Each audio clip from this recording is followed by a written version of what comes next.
What makes a good service provider is one that recognises partnership with families, one that acknowledges the family's own goals as well as the goals of the service, and one that sets out clear expectations for both sides of that partnership, what the service is expected to do, but also what the family is expected to do in terms of that service.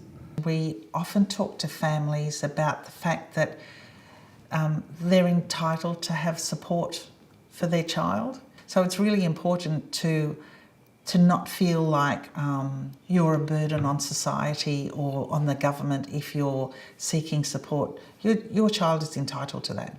And so we think it's really important to feel confident that you have every right to seek out the best support you can find for your child. Take some time to think about what type of support is important for them right now. Is it emotional support from family and friends? Is it informational support about the diagnosis and the services that they can access straight away? Or is it practical support, someone who can do some shopping for them while they attend appointments, someone who can look after the other children while they're concentrating on the child with a disability? It's well recognised that the best support parents can give their child is to stay strong and positive themselves and to keep their energy levels up. And so looking after yourself is really important. Looking after yourself is one of the best things you can do for your child. It's not just pampering, it's not self-indulgence at all. You might hear about respite services.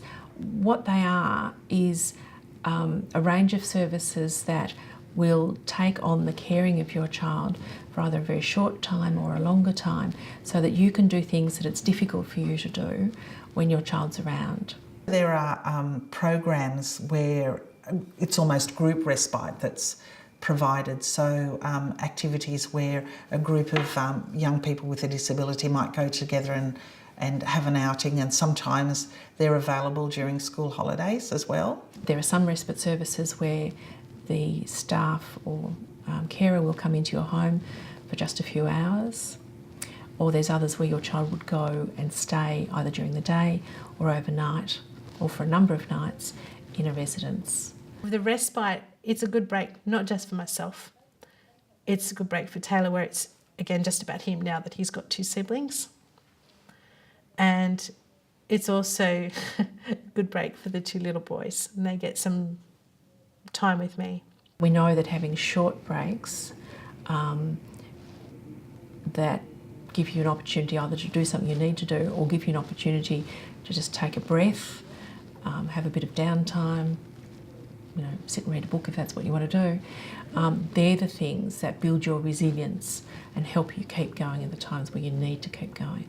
Support for parents and families can often be sourced online, but parents need to be aware that you need to access trusted sources. Even when there are forums, you need to be really careful about what's being said on those forums and how you receive that advice. Advice that's given on forums may not be evidence-based, but it's something to put into the mix, something to think about, to consider. There's some good information there, but it's not all always helpful. Key government websites for children and disability are the best place to start if you're looking online. Throughout Australia there's the National Carer Counselling Service, which is a telephone service, and you're able to ring and speak to qualified people to talk about how you're feeling at that time. One thing we found very useful was, and once again it was through our physiotherapist, we went to some counselling that was not marriage counselling, but it was counselling about raising a child with a disability and some of the realities that you face. And I think one of the big realities that we had to face, and I think everyone has to face, is that at the end of the day, it's Kinnan's journey that he's going on. We'll support him, but he's the one who has to go through a lot of the pain. There are disability-specific organisations and groups, and it's always good to make contact with them too, because they usually have access to good information that will help you and your child and your family, and so it's important to go looking for that sort of support. And paediatricians, social workers, the community health centre, therapists that you might be engaged with should be able to provide you with information or set you on the path to find that information. The federal government recognises that there are challenges with providing support to children with a disability, and so therefore there are allowances that are available through Centrelink. So there's a carer's allowance for children called Care Allowance Child, and then also if your child has significant disabilities and significant caring needs, there's actually a carer payment for children as well.